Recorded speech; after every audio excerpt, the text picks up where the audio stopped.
Jasprit बुमराहला Sydney टेस्टमध्ये जखम झाली होती तेव्हा सांगितलं गेलं होतं की त्याच्या पाठीला हलका ताण आहे. पण आता बातम्या अशा येत आहेत की बुमराह गंभीर जखमी झाला आहे आणि त्याची इंजुरी इतकी गंभीर आहे की त्याच्या चॅम्पियन्स ट्रॉफीमध्ये खेळण्यावर शंकेचे वातावरण निर्माण झाले आहे. जर बुमराह खेळला नाही तर त्याचा परिणाम भारताच्या चॅम्पियन्स ट्रॉफीवर होऊ शकतो.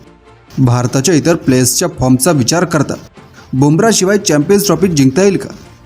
चॅम्पियन्स ट्रॉफी टीमच्या निवडीसाठी 12 जानेवारी ही अंतिम तारीख दिली आहे. त्यानंतर 13 फेब्रुवारीपर्यंत टीममध्ये बदल होऊ शकतात. सध्या असं समजत आहे की बुमराहला टीममध्ये समाविष्ट करण्याची तयारी केली जात आहे. पण त्याच्या खेळण्याबद्दल अंतिम निर्णय राष्ट्रीय क्रिकेट अकॅडमी आणि डॉक्टरांच्या सल्ल्यानंतर घेतला जाईल. जर बुमराहला टीममध्ये घेतले तर त्याला फक्त टीममध्येच नाही तर व्हाईस कॅप्टन बनवण्याचा निर्णयसुद्धा घेतला जात आहे. जर बुमराह फिट झाला तर चॅम्पियन्स ट्रॉफीमध्ये रोहित शर्माबरोबर त्याला व्हाईस कॅप्टन पदावर ठेवण्यात येईल. बुमराहने बॉर्डर गावस्कर ट्रॉफीच्या 2 टेस्ट मॅचमध्ये कॅप्टन म्हणून छान कामगिरी केली होती आणि त्यामुळे सिलेक्टर्स त्याच्या कामगिरीने प्रभावित झाले आहेत. त्यामुळे आता त्याला वन डे टीमचा कॅप्टन बनवण्याची तयारी सुरू केली आहे. चॅम्पियन्स ट्रॉफीमध्ये रोहित शर्मा कॅप्टन असेल आणि बुमराह व्हाईस कॅप्टन असेल. पण याचा अर्थ मग हार्दिक पांड्याचा पत्ता कट होतोय.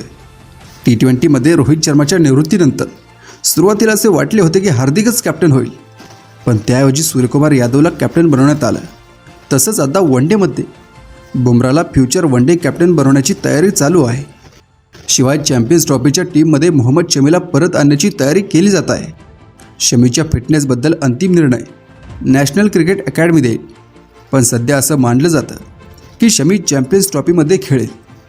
इंग्लंड विरुद्धच्या वन डे सिरीजमध्येही त्याचा समावेश असेल. ही सिरीज चॅम्पियन्स ट्रॉफीची ड्रेस रिहर्सल असेल आणि भारत फुल स्ट्रेंथ टीम खेळवेल. म्हणून सिराजला आराम दिला जातोय, कारण त्याला BGTमध्ये खूप ओव्हरचा ताण आला आहे. पण त्याला वन डे सिरीजमध्ये टीममध्ये परत घेतलं जाईल. याशिवाय बॉर्डर गावस्कर ट्रॉफीमध्ये शानदार प्रदर्शन करणारा यशस्वी जयस्वाल आता ऑडिट टीममध्ये स्थान मिळवू शकतो. चॅम्पियन्स ट्रॉफीमध्ये जयस्वाल टीम इंडियाचा बॅकअप ओपनर म्हणून समाविष्ट होईल. सध्या भारताचे मुख्य ओपनर रोहित शर्मा आणि शुभमन गिल आहेत, पण गिलचा फॉर्म काहीसा खालावत आहे. त्यामुळे सिलेक्टर्स कदाचित जयस्वालला संधी देऊ शकतात. जयस्वालला संधी मिळाल्यास तो नक्कीच चांगला प्रदर्शन करेल. रोहित आणि जयस्वाल यांचा राईट लेफ्ट कॉम्बिनेशन उत्तम ठरणार आहे.